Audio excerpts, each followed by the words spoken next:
Hello दोस्तों, once again welcome to my channel. मैं संजीत आपके सामने आया हूं अपने एक नए ब्लॉग के साथ। और आज का ये ब्लॉग आज जो रिसेंट आज इलेक्शन के अनाउंसमेंट हुए हैं, बाईपोल इलेक्शन के अनाउंसमेंट हुए हैं, उसके रिजल्ट आए हैं उसको लेकर के।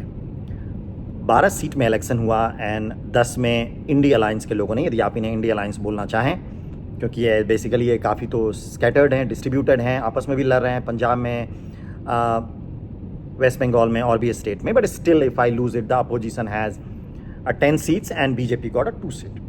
बट इज़ दैट रियली, इस नतीजे का कोई मतलब है या इस नतीजे से कोई निष्कर्ष निकाला जा सकता है? हम थोड़ा सा इसको एनालाइज करते हैं, क्योंकि कुछ चैनल में इसको बड़ा करके दिखाया जा रहा है, इन्होंने ये स्वीप कर लिया, इंडिया अलायंस ने इतने जीत गए, ऐसी कोई बात नहीं है। Now come to the points, topics. अब आते हैं state by state. West Bengal में 4 सीट में इलेक्शन हुआ और वेस्ट बंगाल में टीएमसी 4 सीट जीती। तो आप सबको पता है कि पहली बात तो बाईपोल का इलेक्शन होता कैसे। जनरली जिसकी जो गवर्नमेंट होती है बाईपोल में वही जीतते हैं, रेयरली कुछ सीट को आप छोड़ दो। और वेस्ट बंगाल में इलेक्शन हो और बाईपोल का हो और फेयर हो, ये तो माना ही नहीं जा सकता, क्योंकि ये जनरल इलेक्शन में भी जब फेयर नहीं होने देते due to intimidation and the violence, तो बाईपोल इलेक्शन में you can not say it's a fair election. But still Bengal में टीएमसी की जीत को सेलिब्रेट किया जा रहा है, लेकिन इस चुनाव में फ्री एंड फेयर पोल करके कुछ भी नहीं हुआ, ये सबको पता है। कई जगहों पर कांग्रेस टीएमसी के खिलाफ कॉन्टेस्ट किया।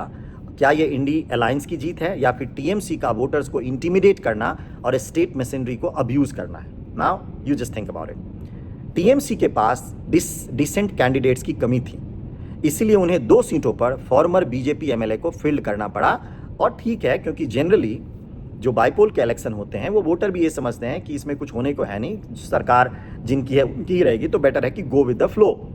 एंड इट हैज हैपेंड कि वेस्ट बंगाल में ममता ने 4 की 4 सीटें जीती। इसमें कोई कॉन्टेस्ट वाली बात नहीं है, और कॉन्टेस्ट बाई इलेक्शन में होती भी नहीं है, चाहे सरकार जिसकी भी हो, जिस स्टेट में। अब आते हैं हिमाचल प्रदेश पे। वहाँ 3 सीट्स पे इलेक्शन हुआ था, और आपको पता है कि हिमाचल प्रदेश में कांग्रेस की गवर्नमेंट है, कांग्रेस पावर में है, उनके चीफ मिनिस्टर हैं। लेकिन इसके बावजूद बीजेपी ने हमीरपुर जीत लिया और कांग्रेस नालागढ़ और देहरा जीती। तो कांग्रेस को ये निराशा होनी चाहिए कि पावर में होने के बावजूद भी वे सभी 3 सीटें नहीं जीत सके। अब आते हैं उत्तराखंड पे, 2 सीटें। बद्रीनाथ की सीट अक्सर कांग्रेस और बीजेपी के बीच में ऑल्टरनेट्स करती रहती है। 2012 में कांग्रेस, 2017 में बीजेपी, 2022 में कांग्रेस, और अब 2024 में कांग्रेस ने सीट को रिटेन की है। So that's quite understandable. और ये चुनाव कांग्रेस एमएलए के डिफेक्शन की वजह से हुए थे, इसमें सेलिब्रेट करने लायक कुछ है ये मुझे पता नहीं। अब आते हैं मंगलपुर में कांग्रेस के काजी मोहम्मद निजामुद्दीन जीते, और इसका एक बहुत बड़ा रीज़न जो वहाँ डेमोग्राफिक चेंज हो रहे हैं, जिस पे कई लोग सोशल मीडिया में और गवर्नमेंट के एक्शन से पता लग रहा है, ये उस डेमोग्राफिक चेंज का एक इम्पैक्ट दिख रहा है। तमिलनाडु में डीएमके की सरकार है और डीएमके ने 1 सीट जीती। क्या उन्होंने हारने की उम्मीद की थी? नहीं, तो उन्होंने जीती, तो इसमें कौन सी बड़ी सेलिब्रेट करने वाली बात है? मध्य प्रदेश में वहाँ बीजेपी की सरकार है, और जैसा कि एक्सपेक्टेड था वहाँ रूलिंग पार्टी ने जीत हासिल की।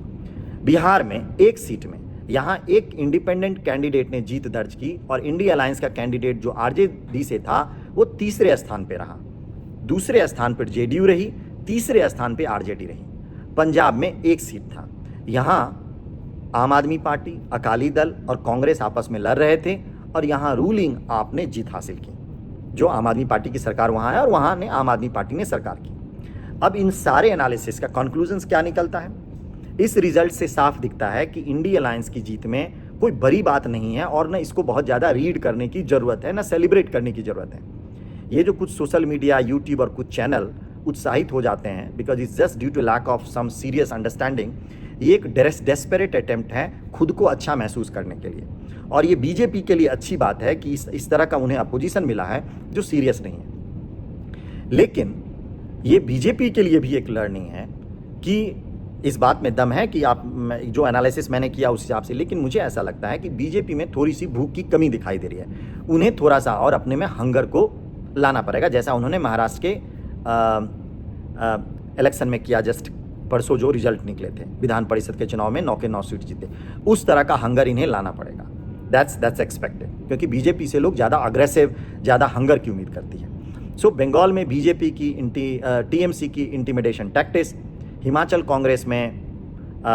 में कांग्रेस का डिसअपॉइंटमेंट, उत्तराखंड में ऑल्टरनेट सीट्स, तमिलनाडु और मध्य प्रदेश में एक्सपेक्टेड रिजल्ट्स, बिहार में इंडिपेंडेंट की जीत और पंजाब में रूलिंग पार्टी की जीत, ये सब मिलाकर इंडिया अलायंस के किसी बड़ी जीत का मुझे तो ऐसा नहीं लगता है, लेकिन जो मिसरीड करने वाले लोग हैं वो करेंगे।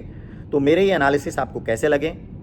If you have some alternative views and opinion, please put it, and if you really want me to develop this sort of content, please like, share and subscribe. Till the time, take care of yourself and speak to you soon.